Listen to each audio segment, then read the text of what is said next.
7. je stoljeće poslije Krista. Zapadno rimsko carstvo odavno je mrtvo. Stari rimski gradovi poput Epidaura, današnjeg Cavtata, polako odumiru.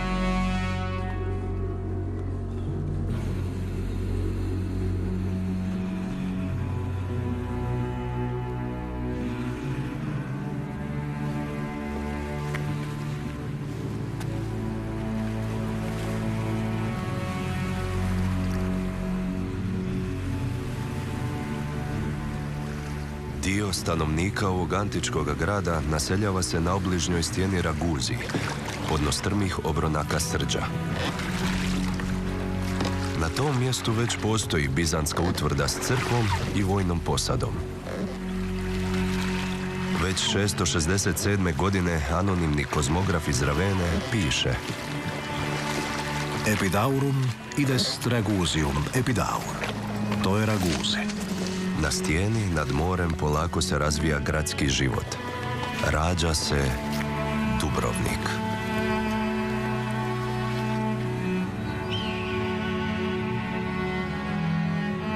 Nova, barbarska Europa stapa se s rimskim nasljeđem.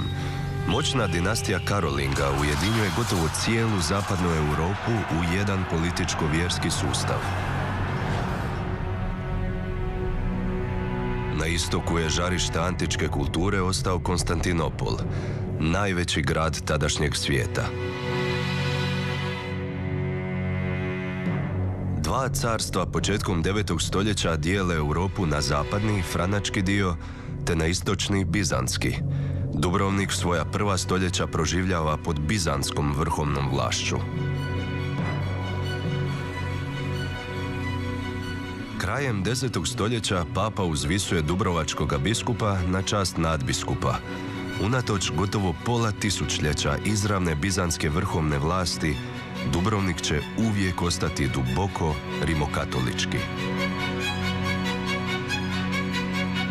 Venecija, čija moć raste, već od 9. stoljeća pokazuje sve jasnije teritorijalne zahtjeve prema istočnoj Jadranskoj obali. Dubrovnik, pod zaštitom Bizanta, uglavnom uspješno izmiče mletačkom pritisku.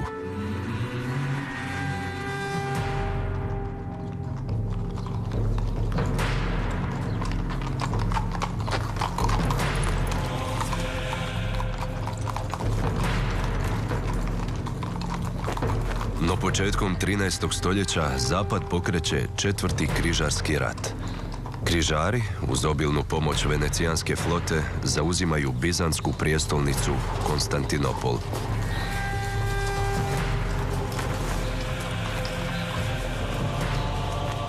Bogato naplativši usluge prijevoza goleme križarske vojske, Venecija početkom 13. stoljeća ovladava cijelom istočnom Jadranskom obalom, a Dubrovnik postaje dijelom mletačke države. Tako će ostati idućih 150 godina.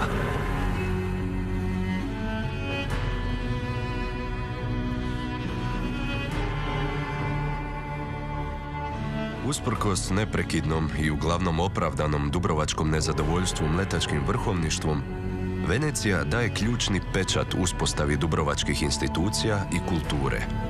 Plodovi tog utjecaja živjet će još stoljećima nakon prestanka mletačke vladavine.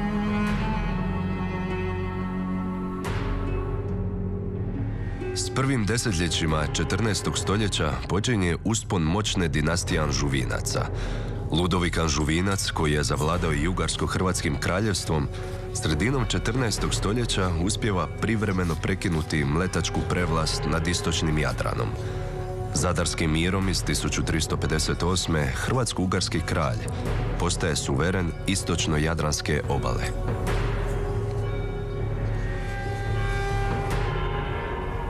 Sredina 14. stoljeća vrijeme je rođenja ovog simbola vještine preživljavanja, ovog sklada i ljepote kojima se danas divi cijeli svijet. Dubrovačke republike.